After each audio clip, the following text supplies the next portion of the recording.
Jeffrey baru saja pindah ke kota dan membutuhkan tempat potong rambut. Ia melihat ada sebuah salon kecil di sudut jalan yang tampak cukup nyaman. Nama salonnya Salon de Fleur, dengan lampu neon berwarna biru terang yang menyinari trotoar. Salon itu cukup aneh. Meski baru pukul 3 sore, suasana di dalam tampak gelap dengan pencahayaan yang redup. Piringan hitam klasik terdengar mengalun pelan, menambah kesan vintage tempat itu. Tetapi, Jeffrey merasa ada yang tidak beres, mungkin hanya perasaan karena ia belum terbiasa dengan kota ini. Setelah beberapa menit menunggu, seorang wanita muda dengan rambut panjang terurai keluar dari balik tirai dan menyapa Jeffrey. "Selamat datang. Mau potong rambut ya?" ujarnya dengan senyum ramah. Jeffrey mengangguk, dan ia diantar ke kursi. Wanita itu mulai menutupi bahu Jeffrey dengan kain pelindung. Di cermin, Jeffrey bisa melihat dirinya tercermin jelas. Tetapi ada sesuatu yang aneh. Di balik bayangannya, ada sosok kabur yang bergerak mengikuti gerak tubuhnya.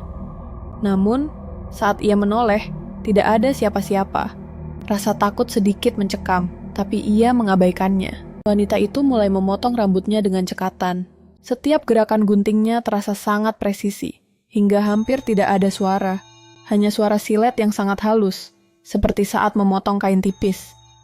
Lama-kelamaan, Jeffrey merasa kepalanya mulai ringan dan matanya terasa mengantuk. Mungkin karena udara di ruangan itu terasa lebih berat, lebih pekat. Tiba-tiba, sebuah pertanyaan meluncur dari mulut wanita itu dengan suara hampir bisikan. "Kamu yakin ingin potong rambut di sini? Karena setelah kamu memotongnya, rambutmu tidak akan pernah kembali seperti semula." Jeffrey yang sudah sangat mengantuk hanya mengangguk, mengira itu hanya candaan. Namun wanita itu tersenyum lebar, memperlihatkan gigi yang sedikit lebih tajam dari yang seharusnya. Ketika ia membuka mata, Jeffrey terkejut. Di cermin, ia tidak lagi melihat dirinya, tapi wajah yang sangat mirip dengannya, hanya lebih pucat dan dengan mata hitam pekat yang menatap balik dengan tatapan kosong. Dan rambutnya, yang tadinya panjang, sudah hilang seluruhnya.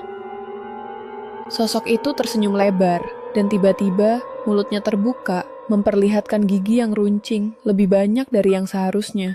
"Waktunya untuk potong rambutmu yang terakhir." Suara wanita itu terdengar mengerikan, dan tubuh Jeffrey tidak bisa bergerak. Ia mencoba berteriak, tetapi suara itu tenggelam dalam keheningan yang menyesakan. Tak lama, cermin di depan Jeffrey retak, dan bayangannya menghilang dalam kegelapan. "Hi, serem,"